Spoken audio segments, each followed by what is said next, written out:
So what exactly did you say? Ano sinabi po ninyo? They Ang asked me- pagkaintindi namin, itong apat na pinangalanan ang siyang nagplano. Ma'am, we're already invoking namin. executive privilege in this matter.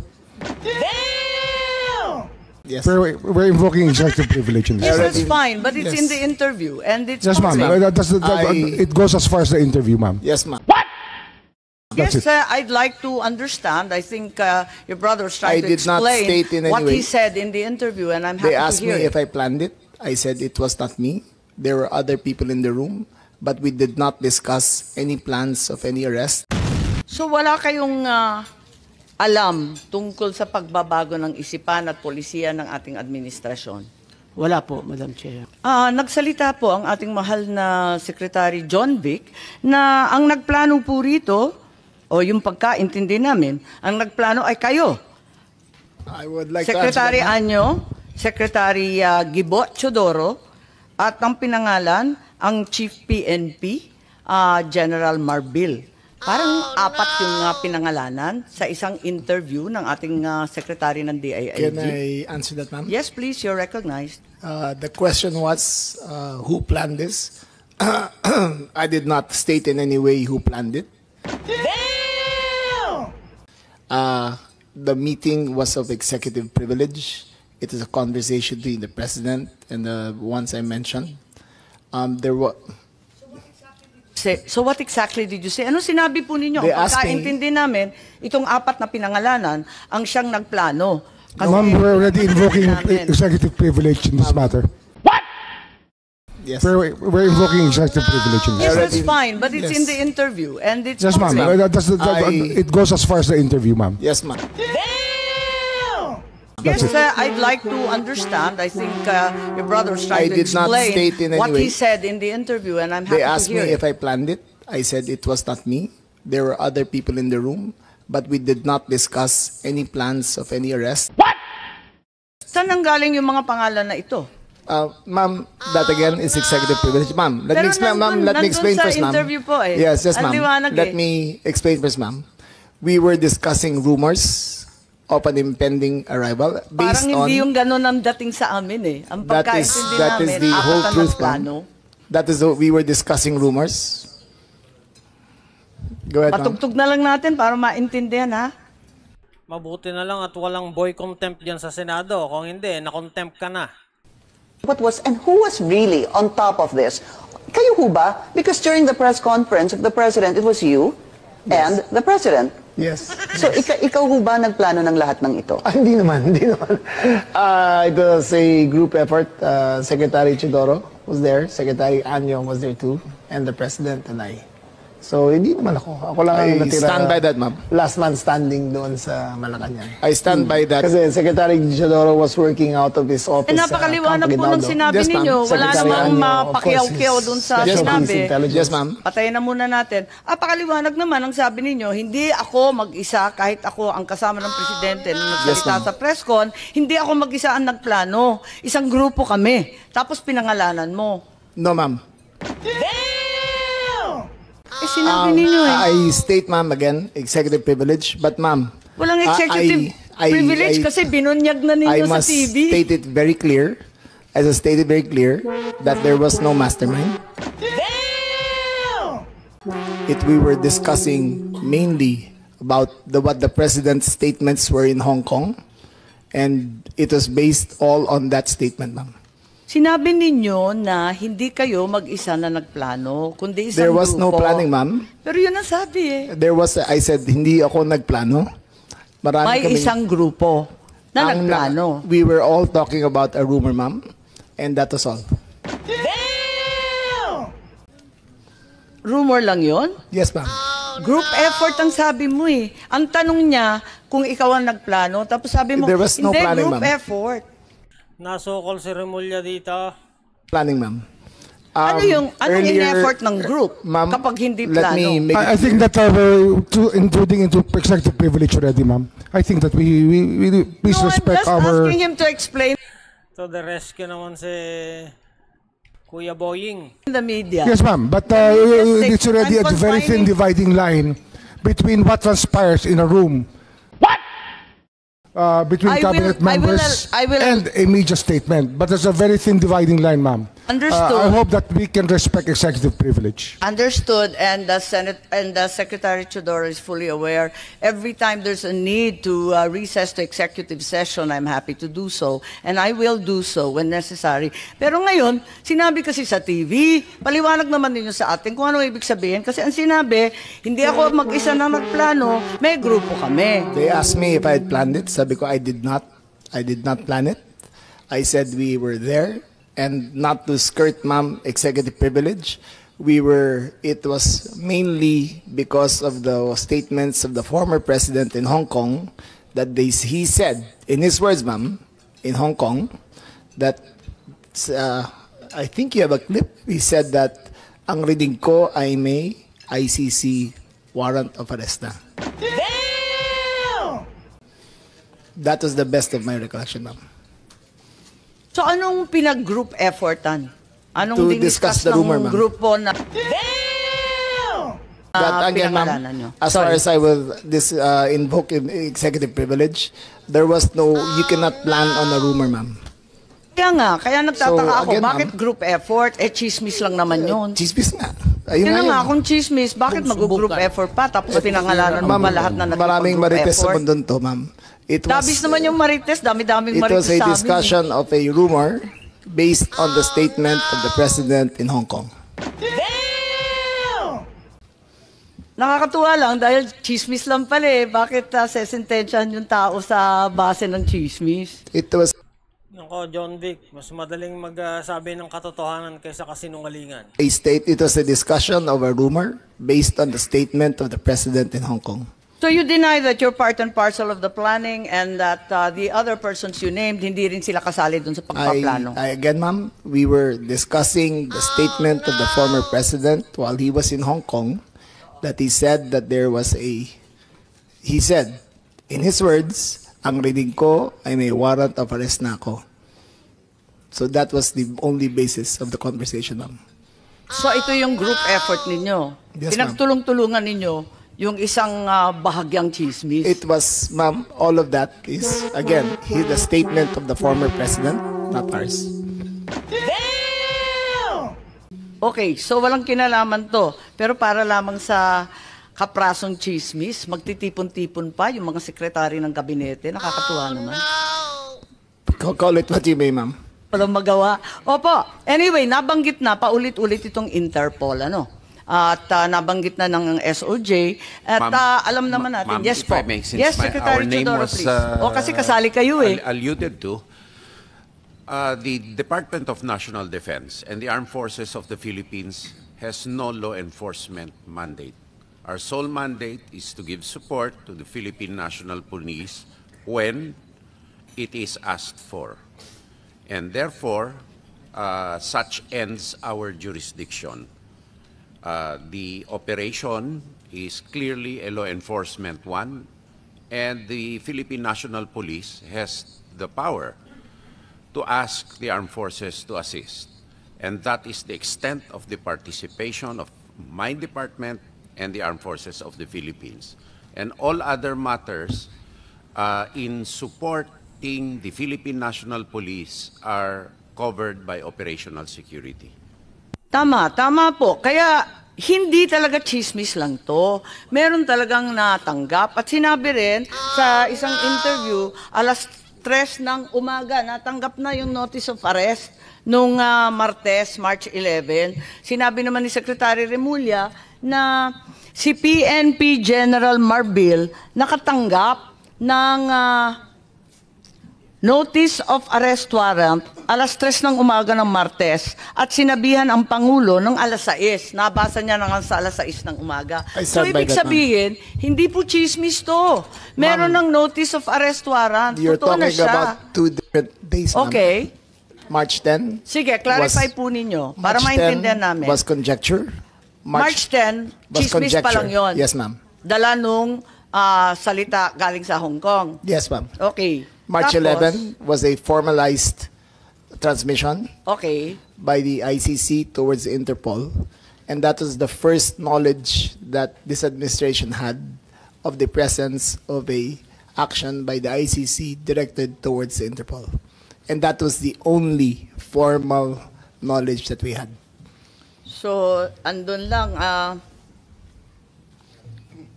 So, ang ibig sabihin, ang gobyerno hindi tumulong sa ICC sa application ng warrant. Nagulat kayo na dumating na lang yung dokumento. Yes, ma'am. Wala kayong kaalam-alam or paghihingi? None whatsoever, ma'am.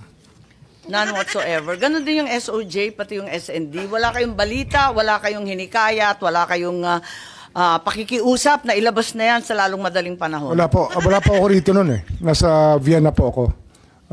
Ma-attend po ako ng United Nations meeting sa Drugs and Crime, UNODC. Yung March 10 o yung 11 po? Parehong araw po, wala po ako rito. Ngunit nakikipag-usap ako sa telepono na tinatanong ko yung nangyayari dito sapagkat ang Department of Justice ay involved siyempre sa bawat proseso. At kinakausap ko po yung mga pwede kong kausapin tungkol dito. Okay, so wala kayo dito pero kayo nag-anunsyo at lumabas sa balita na alas 3 ng umaga pa lang ng Martes andyan na yung notice of warrant. It was me, ma'am. It was Ikaw me. ba? Ibang It was Remulla me. yun? Baka na-confuse It was me who pati confirmed, media. ma'am.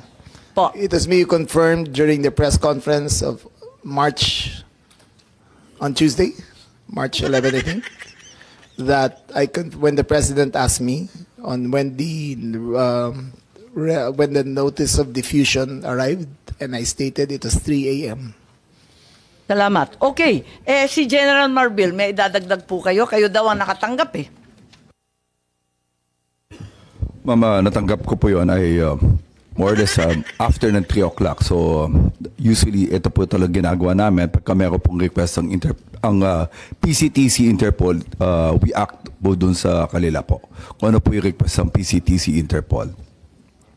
Maraming salamat, General Marbil. At Interpol ang binabanggit na natin ngayon. So yung Interpol, ang Pilipinas ay isa sa founding member.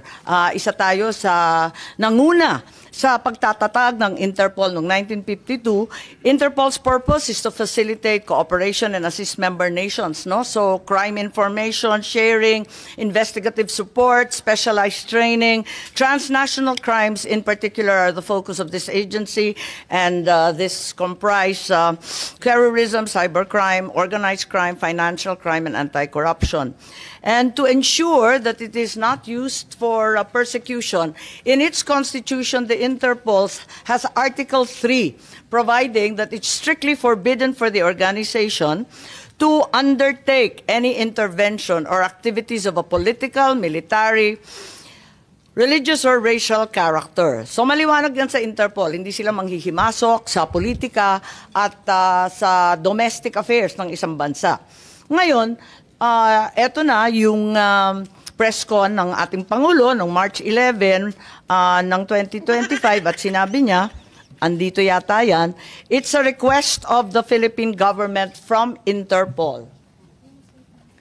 And to enforce the arrest warrant, and of course we comply with our commitments to Interpol. We did not do this because it was derived or it came from ICC, but rather from Interpol. Because they asked us, we have commitments to them, we live up to those commitments. I don't think we violated the country's sovereignty. Bakit naman? Dahil consistent naman tayo, hindi tayo tumutulong sa investigasyon ng ICC. Wala tayong meron contact, pero not on an official level. We did not help them in any way. The arrest we did today was in compliance. Ayan, mabasa ninyo. Was in compliance with the commitment to Interpol at hindi yung ICC. Hindi natin kinakausap ang ICC, marami silang hinihingi sa atin ng mga dokumento, wala kaming binibigay. Yun lamang, hindi natin mahindian ang Interpol. So kung may duda sa ating pakikibahagi sa ICC, ang sinasabi ng Pangulo, ang ating commitment, obligasyon sa Interpol ay maliwanag at walang duda. So, ang sinasabi natin, kailan ba natanggap ng gobyerno na yung ICC naglabas na ng warrant of arrest laban kay Presidente PRRD? At alas 3 nga ng umaga. Yun ang pagkakaalam kong yun. So, hindi... March 11. No inkling before. May marites lang. Marites lang po. Marami hong Ilang taon na po yung sinasabi na may lalabas na warrant of arrest. Ngunit ngayon lang ho talaga lumabas. March 11, alas 3 ng umaga. So hanggang sa March 11 ng alas 3, na tulad ng sinabi ni General Marbil na tanggap ninyo nung umaga, ay wala kayo ka-idea. The only information we got was the words of the former president in Hong Kong. Sa Hong Kong. Sa Hong Kong, ma'am. Na andyan na. Yes, ma'am. Siya pang nauna, hindi kayo. Yes, ma'am. Nakakatuwa, ano? Anyway, hindi ba March 8 pa lamang, marami na ring chismis na magkakaroon ng arrest warrant. In fact, the following day, mismo yung palasyo, Malacanang, sinabi na may mga haka-haka na ganun nga lalabas na, and the government is prepared for any eventuality. Bakit nasabi yun kung wala pang hawak na notice or kopya? March 8 pa lang to, nagsalita na yung Malacanang. Ibig sabihin, andun na. Ma'am, the government is prepared for any eventuality at all times. That is the nature of our job. We will always be prepared. We will always be on hand to enforce any of these laws, ma'am. So it does not mean na yung executive o yung palasyo may nalalaman tungkol sa warrant of arrest. No one knew, ma'am. Walang may alam. I repeat, ma'am, as of March categorically, no one knew until 3 o'clock of March 11. 3 a.m. Yes, ma'am. Sa umaga. Nung March 9, ang ating USEC sa PCO sabi, if Interpol hihingi ng assistance galing sa gobyerno, tutulungan. So why was Interpol already being mentioned and being bandied about as early as March 8, March 9, kahit wala pang notice, wala pang red notice, wala miski ano? Ma'am, maybe in context, sabi ko nga, marami ho naging pagkakataon na tumulong po Interpol sa atin, kaya hindi natin nalilimutan. Isang example po dyan ay yung paghuli po kay Alice Go sa Indonesia, at marami pa ho mga ibang pagkakataon na tumulong po Interpol sa atin. Ba't alam na ng palasyo that Interpol will be involved if at that time there was no confirmation or receipt of any warrant? Bakit nagsasalita na ang palasyo, nagsasalita na yung PCO, sinasabi na huwag kayo mag-alala, handa tayo sa anumang mangyari. Bakit nagre-reassure na ang palasyo? Ano ho kasi yan? Parang pinapanatas. Ang mekanismo po kasi ng International Tribunal, katulad po ng ICC, ay lumapit po sa Interpol upang ipamahagi o upang iserve ang warrant kasi wala po sila sariling kapulisan ang ICC. So, kaya alam umaasa na ninyo, rin po sila sa Interpol. Tama. So, ang executive, alam na ninyo na ang Interpol ang gagamitin. Hindi sa wala tayong Ano ho yun eh? Logical lang po yun. It's logic that Interpol will be the one used as they were the ones used in the past already. Alam naman natin na gagamitin ng Interpol, pero hindi naman laging Interpol ang ginagamit ng ICC. Hindi ko po alam yung iba. Paano natin ang alam ko lang ho, Interpol talaga. Ang alam natin, iba-iba, di ba, sa history ng ICC. Kaya nagtataka ako, ba't ang aga-aga, March 8, alam na natin Interpol ang magbibigay ng warrant. Marahil kasi ang Interpol, may opisina rin po sila sa sa Paris tsaka sa Hague. Kaya nag-uusap-usap po lahat yan. Yung Eurojust, Europol, ICC, ICJ, isang lugar lang po yan sa The Hague. Po, alam natin, pero iba-ibang pamamaraan ang ginagamit ng ICC para hulihin, dakipin, at mag-serve ng warrant. So, ang sinasabi natin, siguro sina General Marbil, pagkat sila naman ang nakatanggap nito, walang contact or coordination sa ICC or Interpol bago March 11. Bago March 11, yung alas 3 ng umaga na sinasabi po ninyo, talagang wala kayong ka-idea, walang notice, walang timbre, walang tawag, walang kaalam-alam ang Pilipinas tungkol dito. Ma'am, can I answer that, ma'am? Si General Marbil ang tinatanong po. Okay, Pwede kayo magdagdag, ma'am, yan. Ma'am, wala po kaming communication with the ICC except for the PCTs lang po. We rely on the Philippine Center for Transnational Crime. Teka, so kauna-unahang pagkaalam mo tungkol dito sa warrant mula sa Interpol, nung Marso 11, ika-11 ng Marso, tama ba? Yes, Madam Chair. Sigurado kayo, ha? Yes, Madam Chair. Oo, okay. So, but you just said na it doesn't go to you directly. Sabi mo, dumadaan muna sa transnational crime. Pwede ba natin tanungin ang ating head ng transnational crime? Andito po si Executive Director Alcantara. Kayo ba ang una nakatanggap nitong galing sa Interpol? Magandang umaga po, Madam Chair. Tama po yun. Ang NCB Manila ang tumanggap po at 3 o'clock in the morning nung diffusion na sinasabi na may warrant of arrest na po ang ating dating Pangulo at yun po ang ginamit namin, pinan-out namin. Tapos pinadala ninyo kaagad sa kapulisan? Law enforcement agencies po ang mga pinadala natin, ang National Bureau of Investigation, ang Philippine National Police, ang Bureau of Immigration at pinadalang ko rin po ang Department of Justice.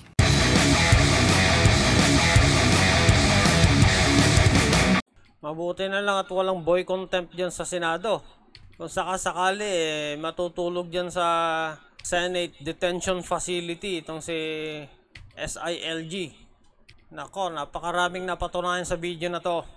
Nagpakita na nga ng mga video para maiwasan yung mga pagsisinungaling. Nagsisinungaling pa rin sa grupo na umaresto kay PRRD. Nako, napakarami yung kailangan ipaliwanag sa Korte Suprema. Sige, good luck na lang sa inyo.